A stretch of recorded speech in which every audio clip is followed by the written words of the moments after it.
नमस्कार साथियों, स्वागत है आपका अपने YouTube चैनल भाषा निकेतन में। साथियों, हम बात कर रहे हैं UGC net, JRF, set, PGT, TGT आदि सभी प्रतियोगी परीक्षाओं के लिए हिंदी साहित्य का सरल एवं संक्षिप्त इतिहास, जो पुस्तक साथियों मनोज कुमार मिश्रा जी की है। और इस पुस्तक का साथियों ये हमारा 11वां भाग है और हम भक्तिकाल को पढ़ रहे हैं। भक्तिकाल का साथियों ये हमारा तीसरा भाग है।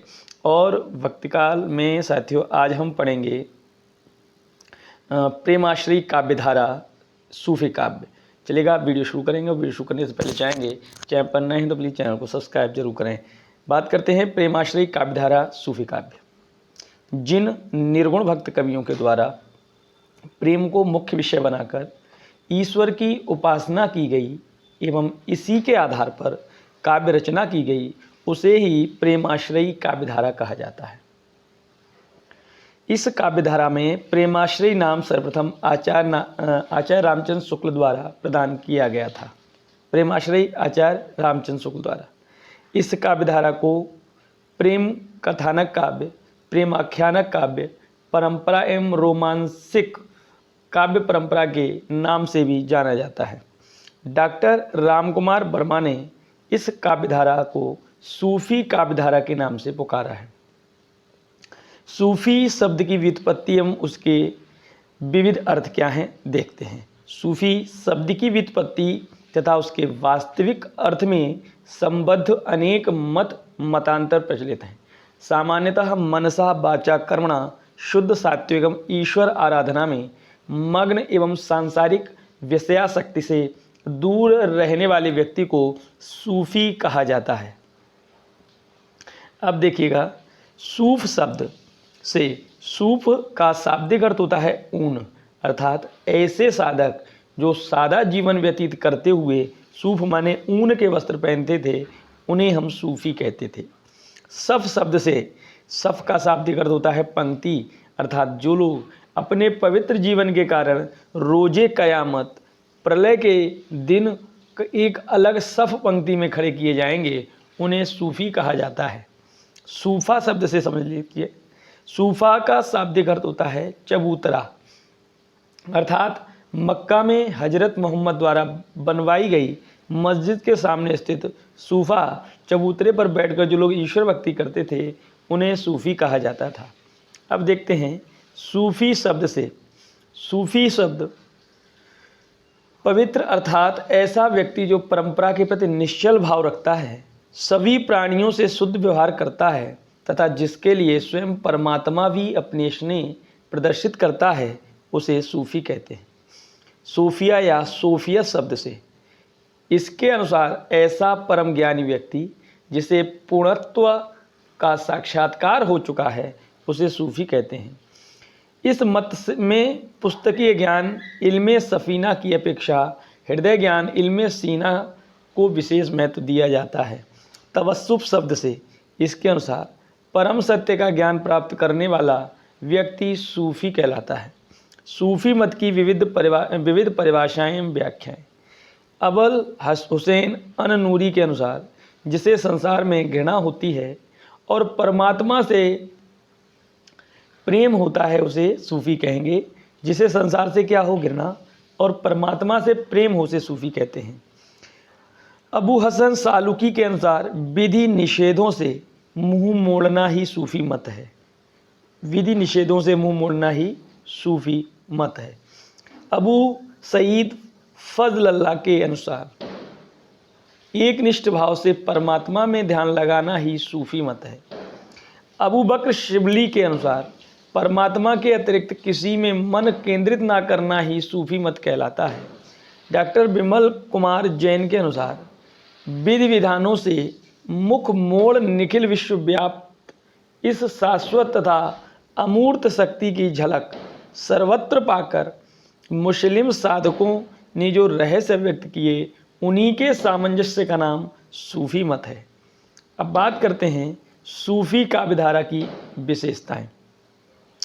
सूफी काव्यधारा की विशेषताएं निम्नवत हैं। तो पहली है, इस काव्यधारा के काव्यों का नामकरण प्रायः नायिकाओं के नाम पर किया गया, जैसे पद्मावत, चंदायन, मधुमालती, मृगावती इत्यादि। इस काव्यधारा में प्रेम तत्व की प्रधानता है। यह साहसिक प्रेम कथाओं पर आधारित काव्यधारा है। इस काव्यधारा में भारतीय लोक संस्कृति व लोक जीवन का स्वाभाविक चित्रण किया गया है। इस काव्यधारा में खंडन मंडन की प्रवृत्ति का अभाव पाया जाता है। इस काव्यधारा के अधिकतर कवि मुसलमान हैं, पर काव्यों का कथानक हिंदू नायक नायिकाओं के चरित्र पर आधारित है। इस काव्यधारा में प्रकृति के अनेक रूपों का मनोहारी चित्रण किया गया है। इसमें प्रबंधात्मक कथा काव्यों का लेखन अधिक किया गया है। काव्य में अवधी भाषा व मसनवी शैली का अधिक प्रयोग किया गया है। मसनवी शैली जिस रचना के प्रारंभ में ईश वंदना, पैगंबर की स्थिति एवं शाहे वक्त की प्रशंसा की जाती है, वह मसनवी शैली कहलाती है। इसमें 5 से 7 चौपाई और एक दोहा सोठा का प्रयोग होता है। इसमें गुरु वंदना करके आत्म परिचय भी किया जाता है, प्रस्तुत किया जाता है। इस काव्यधारा में नारी के अपूर्व शौर्य का वर्णन किया गया है। इसमें वियोग श्रृंगार रस की प्रधानता है। संत काव्यधारा की तरह इस काव्यधारा में गुरु को अधिक महत्व प्रदान किया गया है। यह संत काव्य एवं सूफी काव्य दोनों की समान विशेषता है। अब सूफी काव्यधारा का सर्वप्रथम कवि देखिए, मतानुसार आचार्य रामचंद्र शुक्ल के अनुसार कुतुबन हैं, आचार्य हजारी प्रसाद द्विवेदी के अनुसार ईश्वरदास हैं, डॉक्टर नगेंद्र के अनुसार असाहित हैं, गणपति चंद्र गुप्त के अनुसार भी असाहित हैं और राम कुमार वर्मा के अनुसार मुल्ला दाऊद हैं। देखिए, आचार्य रामचंद्र शुक्ल ने किसको माना है? कुतुबन को। हजारी प्रसाद द्विवेदी जी ने ईश्वरदास को और नगेंद्र जी ने इस असाहित को, गणपति जी ने भी आपका असाहित को, राम कुमार जी ने मुल्ला दाऊद को। सर्वमान्य मत चंदायन के रचनाकार मुल्ला दाऊद को ही प्रथम सूफी कवि के रूप में स्वीकार किया जाता है। सूफी मत के संप्रदाय, सूफी मत में निम्नलिखित 4 संप्रदाय प्रचलित हैं, जिनके प्रवर्तक एवं प्रवर्तन काल निम्नवत हैं।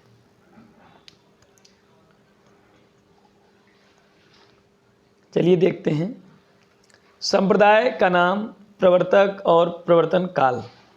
चिश्ती संप्रदाय, ख्वाजा मोइनुद्दीन चिश्ती प्रवर्तक हैं, प्रवर्तन काल 12वीं शताब्दी।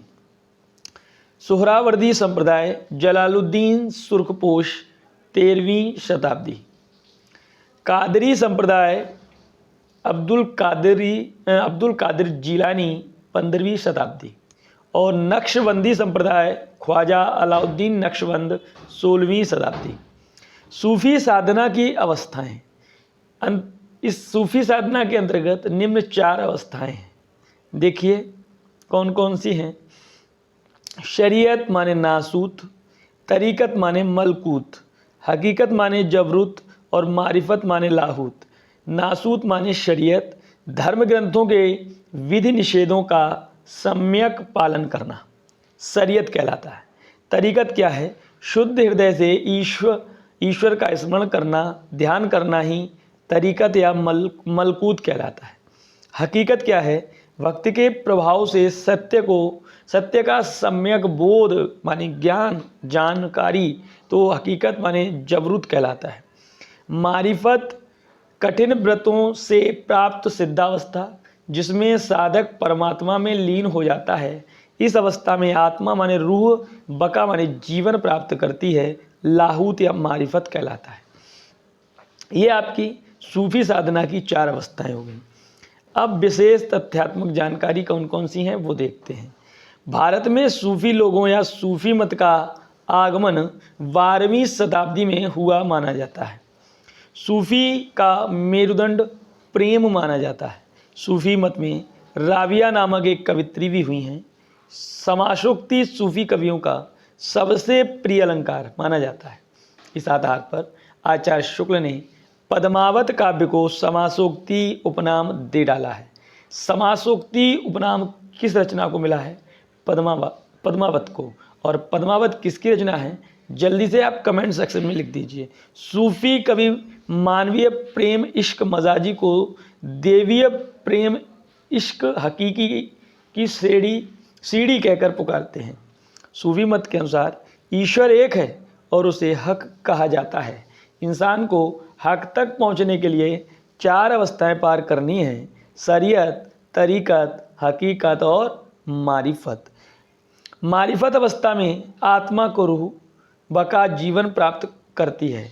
बका की स्थिति में वास्तविक प्रेम माने इश्क की कल्पना की जा सकती है। बका में ही आत्मा अनलह की आदिकारणी बनती है। अद्वैतवादियों की तरह सूफी साधक भी इंसान और हक माने ईश्वर में अंतर नहीं मानते हैं।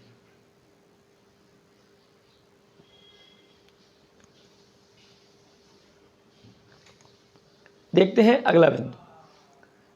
सूफी मत में ईश्वर भावना स्त्री के रूप में स्वीकार की गई है, जबकि भारतीय परंपरा में इस भावना को पुरुष रूप में स्वीकार किया गया है। हकीकत अवस्था में वह अनलहक अहम ब्रह्मास्मि का अनुभव करने लग जाता है। भारतीय षड दर्शनों के अनुसार सूफी साधना पद्धति अद्वैत वेदांत दर्शन से मिलती जुलती मानी जाती है। आचार्य रामचंद्र शुक्ल के अनुसार सूफी काव्यधारा का एकमात्र हिंदू कवि सूरदास नामक एक पंजाबी को माना जाता है। इसने नल दमयंती नामक प्रेम कथा लिखी थी। ये सूरदास भक्ति के कवि सूरदास नहीं है, अष्टछाप के कवि सूरदास नहीं है। ये पंजाबी सूफी कवि सूरदास हैं, जिनकी रचना नल दमयंती है। अब हम बात करेंगे सूफी काव्यधारा के प्रमुख कवियों पर। बात आती है मलिक मोहम्मद जायसी पर। तो मलिक मोहम्मद जायसी का जन्म 1492 में हुआ। इनकी मृत्यु 1542 में हुई और जन्म स्थान इनका जायस है, इसलिए इनको जायसी कहते हैं।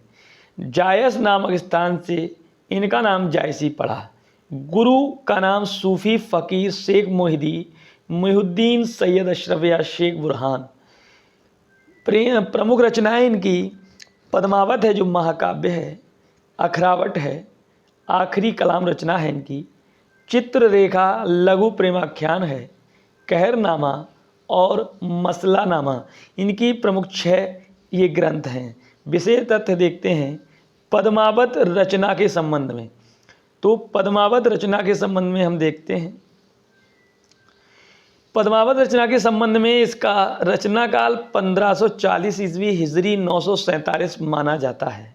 आचार्य रामचंद्र शुक्ल के अनुसार इस रचना को हिंदी साहित्य का प्रथम बड़ा महाकाव्य माना जाता है। महाकाव्य श्रेणी की इस रचना का विभाजन 57 खंडों में किया गया है। इसे सूफी काव्य परंपरा का प्रौढ़तम काव्य माना जाता है। इसमें चित्तौड़ के राजा रत्नसेन एवं सिंगलदीप श्रीलंका की राजकुमारी पद्मावती के प्रेम विवाह पर विवाह उत्तर जीवन का मार्मिक चित्रण किया गया है।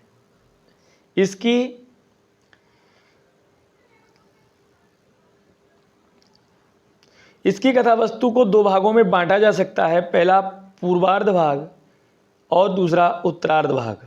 पूर्वार्ध भाग में रतनसेन पद्मावती के विवाह तक की कथा है। उत्तरार्ध में विवाह उत्तर जीवन की कथा है। आलोचक पूर्वार्ध भाग को कल्पना प्रसूत एवं उत्तरार्ध भाग को ऐतिहासिक मानते हैं। डॉक्टर हरदेव बारी रचित प्राकृत साहित्य का इतिहास ग्रंथ के अनुसार इस रचना का मूल स्रोत प्राकृत में रचित रत्नशेखर कथा को माना जाता है। पद्मावत के विभिन्न पात्र विभिन्न दार्शनिक तत्वों को भी प्रतीक हैं।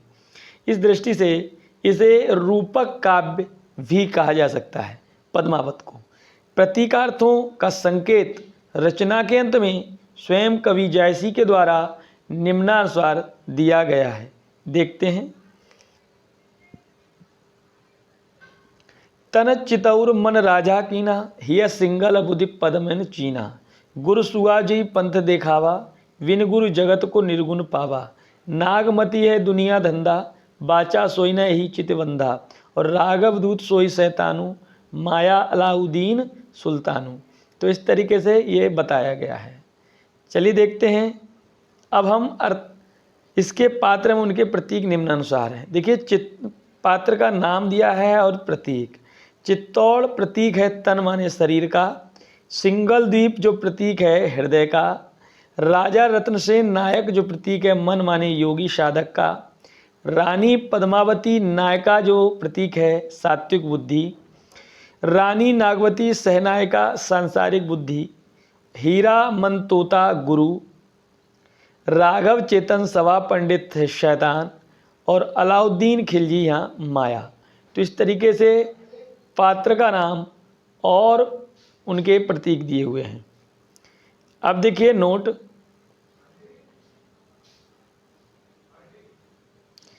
है आचार्य शुक्ल ने इस प्रतीक योजना में फेरबदल करके राजा रत्नसेन को आत्मा का एवं पद्मावती को परमात्मा का प्रतीक माना है।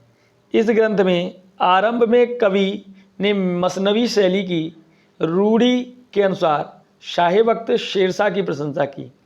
शेरशाह दहली सुल्तानु चारऊ खंड तपेजस भानु ओही छाज राज और पाटू सब राजा भुई धरा ललाटू। इस आधार पर यह कहा जा सकता है कि रचना शेरशाह सूरी के शासनकाल में रची गई। आचार्य रामचंद्र शुक्ल के अनुसार इस रचना को समासोक्ति कहकर पुकारा है। आचार्य शुक्ल के अनुसार यह सर्वाधिक प्रौढ़ एवं सरस प्रेम मार्गी काव्य माना जाता है।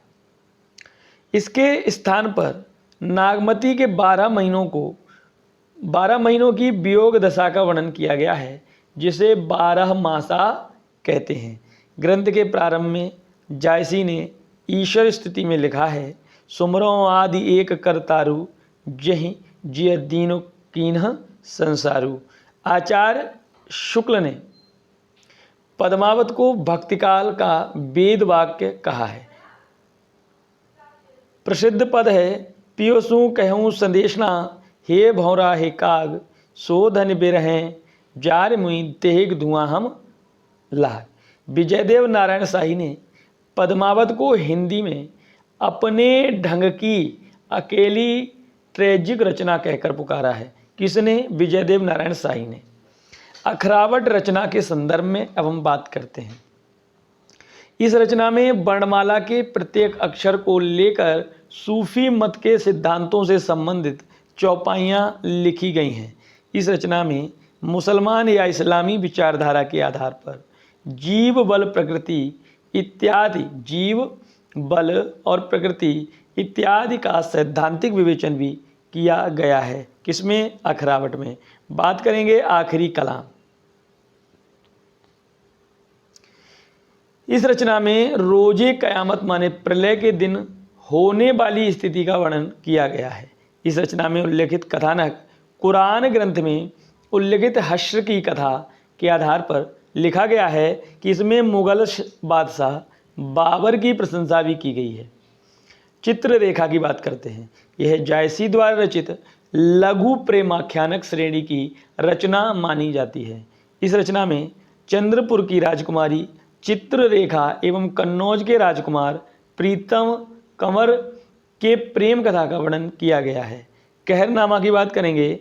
इस रचना को आत्मा एवं परमात्मा के आध्यात्मिक विवाह का वर्णन किया गया है। इस रचना में कहार जाति के लोकगीतों में प्रचलित कहरवा राग का प्रयोग किया गया है। मसला नामा।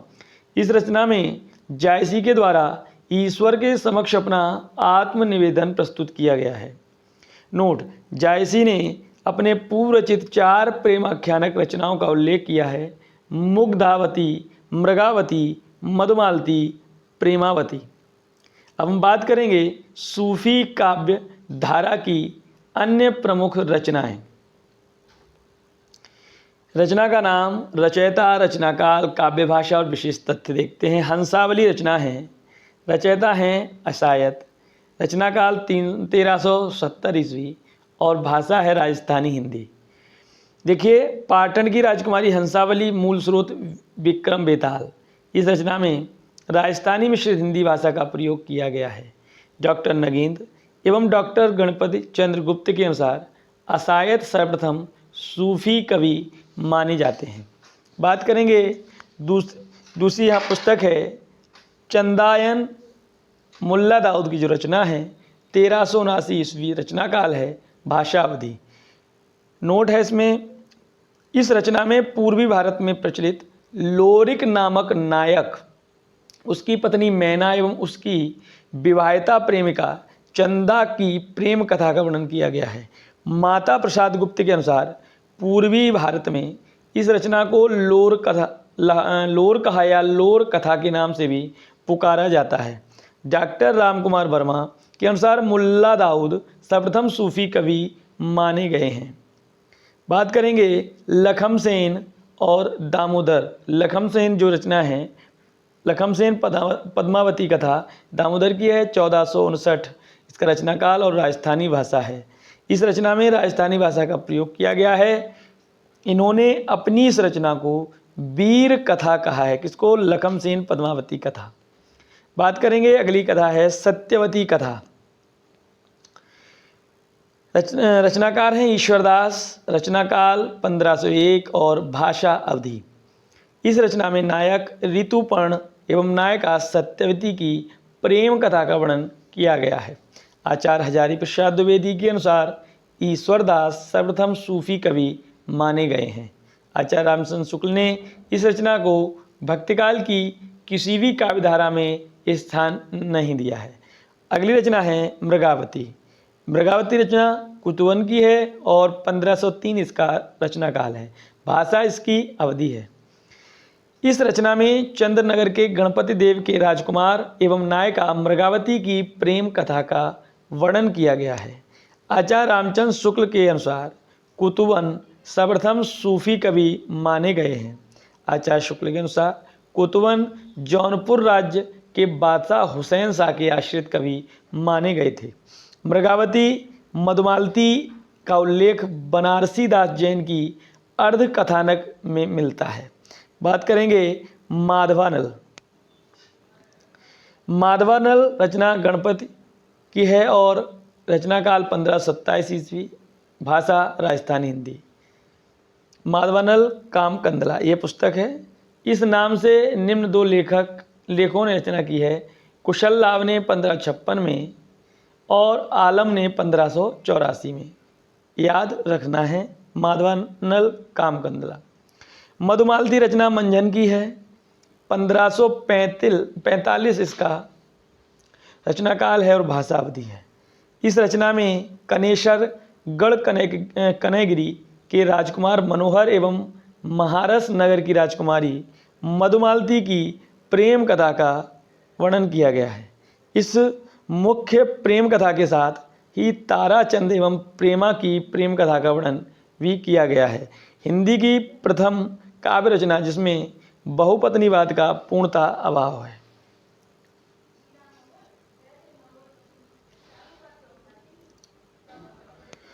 रूपमंजरी रचना है, नंददास रचनाकार हैं, 1568 रचनाकाल और ब्रजभाषा है। नंददास मूलतः छापी कवि कृष्ण भक्त कवियों में शामिल किए गए हैं। इनकी रचना में ब्रजभाषा एवं दोहा चौपाई शैली ही प्रयोग की गई है। क्षेताई वार्ता नारायण दास की रचना है, 1590 ईस्वी की रचना काल है, राजस्थानी मिश्रित ब्रजभाषा। संपूर्ण भारतीय प्रेमाख्यानों में केवल दो ही ग्रंथ पद्मावत व क्षेताई वार्ता जिनमें इतिहास का सहारा लिया गया है। अगली रचना चित्रावली, उस्मान कवि हैं और 1613 ईस्वी की रचना है, अवधी भाषा है। इसका नायक सुजान है। यह जहांगीर के समय रचित है। इसमें अंग्रेजी के द्वीप का वर्णन भी किया गया है। अंग्रेजों के द्वीप का वर्णन भी किया गया है। अब हम बात करते हैं सूफी काव्यधारा की अन्य प्रसिद्ध लघु रचनाएं। प्रेम विलास या प्रेमलता की कथा जैन श्रावक जटमल इसके रचयिता, रचनाकाल 1556 ईस्वी। रसरतन रचना है, पोहकर कवि इसके रचयिता हैं, 1618 ईस्वी की। ज्ञानदीप जो रचना है शेख नबी रचनाकार हैं, 1619 ईस्वी की रचना है। आचार्य शुक्ल के अनुसार ये प्रेम गाथा परंपरा की अंतिम कवि माने गए हैं। नल दमयंती नरपति व्यास रचयिता, 1626 रचना का। नल चरित्र रचना जो रचयिता हैं मुकुंद सिंह हैं और 1641 ईस्वी की रचना काल है। ग्रंथ लैले मजनू जान कवि की रचना है। अब इसके बारे में हम पढ़ लेते हैं। इनका रचना काल 1612-1664 ईस्वी माना जाता है। 17वीं शताब्दी में संख्या की दृष्टि से सर्वाधिक प्रेमाख्यानों की रचना करने वाले कवि जान कवि ही माने जाते हैं।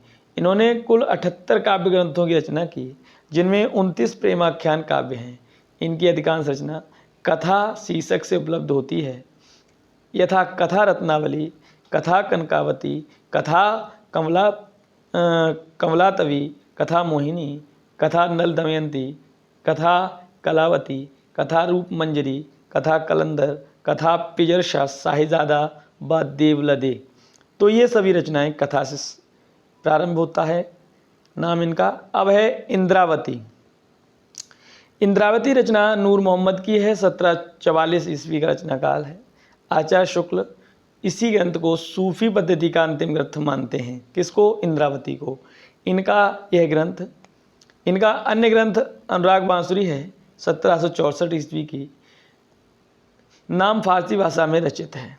इन्होंने अपनी रचना शैली में चौपाइयों के बीच दोहा छंद का प्रयोग नहीं करके बरवै छंद का प्रयोग किया है। पुहपावती रचना जो है दुख हरनदास और रचना काल 1669।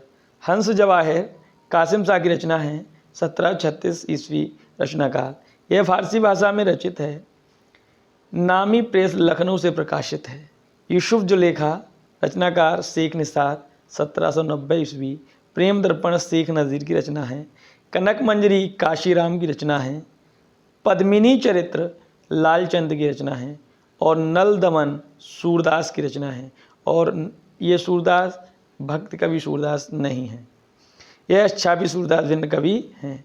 अगला देखिए, माधवानल नाटक के 1660 ईस्वी की है। चंद्र कुंवर रिवात हंस कवि 1693 ईस्वी। ऊषा चरित्र जनकुंज 1780 ईस्वी। नल दमयंती चरित्र शिवाराम 1796 ईस्वी। ऊषा अनिरुद्ध जीवनदास नागर 1829 ईस्वी। ऊषा अनिरुद्ध मुरलीदास 1831 ईस्वी। ऊषा अनिरुद्ध रामदास 1837 ईस्वी। प्रेम चिंगारी अली शाह की रचना। अब हम बात करेंगे सगुण भक्ति काव्य धारा पर। जिन भक्ति कवियों के द्वारा साकार ईश्वर का कोई रूप मानकर की उपासना की, उनके द्वारा रचित काव्य ही सगुण भक्ति काव्य कहा जाता है। सगुण भक्ति कवि अवतारवाद में विश्वास रखते हैं, ईश्वर की विविध लीलाओं का गायन करते हैं। इसके प्रवर्तन का श्रेय वैष्णव भक्तों को दिया जाता है।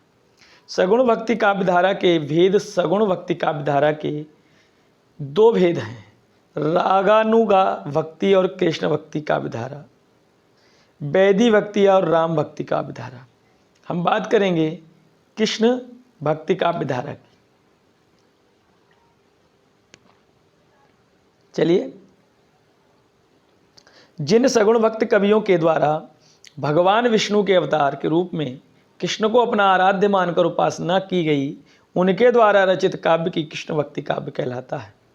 इस काव्यधारा के प्रवर्तक वल्लभाचार्य माने जाते हैं। कृष्ण शब्द का सर्वप्रथम उल्लेख आदि ग्रंथ ऋग्वेद में प्राप्त हो जाता है। ऋग्वेद के प्रथम मंडल में कृष्ण शब्द का उल्लेख हुआ है एवं ऋग्वेद के 8वें 10वें मंडल के कुछ सूक्तों के रचयिता कृष्ण ऋषि माने गए हैं। ध्यातव्य है कि ऋग्वेद में कुल 10 मंडल 128 सूक्त हैं। ऋग्वेद में जिस कृष्ण का उल्लेख प्राप्त हुआ है वह भगवत स्वरूप कृष्ण नहीं माना जाता है।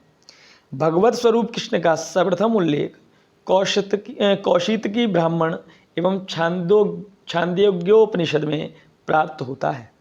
इन दोनों में ऋषि आंगिरस के शिष्य कृष्ण का वर्णन प्राप्त होता है। इसे वसुदेव देव के पुत्र कृष्ण के रूप में स्वीकार किया जाता है।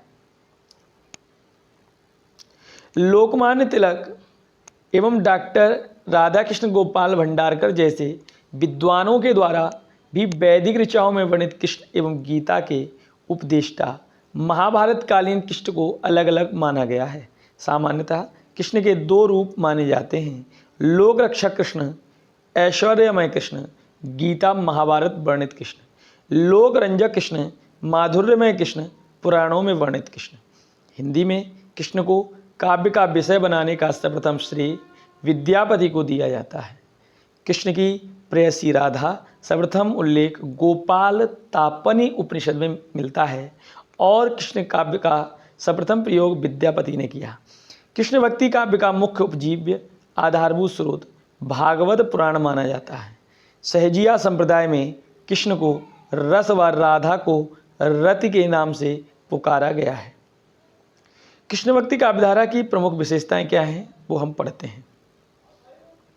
पहली है कृष्ण का ब्रह्म रूप में चित्रण है। कृष्ण की बाल लीलाओं व रास लीलाओं का अधिक वर्णन है। वात्सल्य एवं श्रृंगार रस की प्रधानता है। मुक्तक काव्य का अधिक लेखन है। विशेष कथन यदि प्रबंध काव्य एक विस्तृत वनस्थली है तो मुक्तक एक खिला हुआ गुलदस्ता, यह आचार्य शुक्ल कहते हैं। और विशेषताओं में ब्रज भाषा का अधिक प्रयोग हुआ है। गेय पद परंपरा है। लोकोक्तियों मुहावरों का प्रचुर प्रयोग है। अब बात आती है कृष्ण भक्ति काव्यधारा के प्रमुख कवि। उनमें साथियों हम सूरदास को पढ़ेंगे। सबसे पहले चलिए थोड़ा पढ़ लेते हैं। अष्टछाप के कवि वल्लभाचार्य जी द्वारा प्रवर्तित पुष्टि मार्ग वल्लभ संप्रदाय के मानने वाले 8 कृष्ण भक्त कवि, जिन पर वल्लभाचार्य जी के पुत्र गोस्वामी विट्ठलनाथ जी ने अपने आशीर्वाद की छाप लगाई, वे अष्ट सखा अष्टछाप के नाम से प्रसिद्ध हुए। अष्टछाप की स्थापना 1565 में गोस्वामी विट्ठलनाथ जी द्वारा की गई। इन 8 भक्तों में कवियों में 4 वल्लभाचार्य जी के शिष्य तथा 4 गोस्वामी विट्ठलनाथ जी के शिष्य थे। वल्लभाचार्य के शिष्य और इधर आपके विट्ठलनाथ जी के शिष्य। वल्लभाचार्य के शिष्य में सूरदास आते हैं, कुंभनदास आते हैं, कृष्णदास आते हैं और परमानंद दास आते हैं। सूरदास, कुंभनदास, कृष्णदास और परमानंद दास। देखिए गोविंद दास, गोविंद स्वामी, चतुर्भुज दास, नंददास और शीत स्वामी, याद रखिएगा। अब देखिए सूत्र कैसे याद रखेंगे। सुकुकृप, सुकुकृप, सुकुकृप और गोचनछी, गोचनछी और सुकुकृप, ये इस तरीके से ट्रिक दी गई है। अष्टयाम सेवा विधि क्या है वो समझते हैं। गोवर्धन में श्रीनाथ जी की प्रतिष्ठा स्थापना के बाद ये 8 सखा वहाँ सेवा के लिए सदैव तत्पर रहते थे। अष्टछाप के ये 8 भक्त कवि पुष्टमार्ग ये सेवा विधि में भी पूर्ण सहयोग देते थे। वल्लभ संप्रदाय में दिन के 8 पैरों में की जाने वाली सेवा विधि को अष्टयाम सेवा विधि कहा जाता है। इनकी सही क्रमानुसार इस तरीके से है। 8 अष्टयाम कौन कौन से हैं? मंगलाचरण, श्रृंगार, ग्वाल, राजयोग, उत्थापन, भोग, संध्या आरती और शयन। नोट देखिए, गोवर्धन में श्रीनाथ जी मंदिर की प्रतिष्ठा स्थापना 1519 में 1576 विक्रम संवत में वल्लभाचार्य जी द्वारा करवाई गई थी। इसका शिल्पी पूर्णमल खत्री था। तो साथियों कृष्ण काव्यधारा में सूरदास का हम वाचन कल अगले वीडियो में करेंगे। तो साथियों वीडियो कैसा लगा आप कमेंट सेक्शन में बताइएगा। देखिए हम अब तक साथियों क्या होता था, वीडियो को थोड़ा स्पीड से हम पढ़ते थे, वाचन हम थोड़ा तेज करते थे, जिससे क्या होता था वीडियो थोड़ा छोटा हो जाता था। और लेकिन क्या था, शिकायत आई कुछ साथियों की कि थोड़ा जल्दी हो जाता है, आप पढ़ते हैं तो कम समझ में आता है। इसलिए आज मैंने वाचन थोड़ा स्लो किया है और वीडियो भी बड़ी है। इसलिए थोड़ा वीडियो तो बड़ी रहेगी, जब हम वाचन स्लो करेंगे तो हो सकता है आपको ज़्यादा समझ में आए। इसके लिए थोड़ा आप ध्यान रखेंगे। और वीडियो कैसी लगी, पसंद आई है तो आप लाइक करें, उसको शेयर करें, और चैनल पर नए हैं तो प्लीज़ चैनल को सब्सक्राइब भी कर लें। इसके अलावा टेलीग्राम चैनल पर आप इन्हीं सभी वीडियो की PDF पा सकते हैं, तो टेलीग्राम चैनल से भी जुड़ें। तो फिर मिलेंगे अगले वीडियो में, तब तक के लिए नमस्कार, धन्यवाद।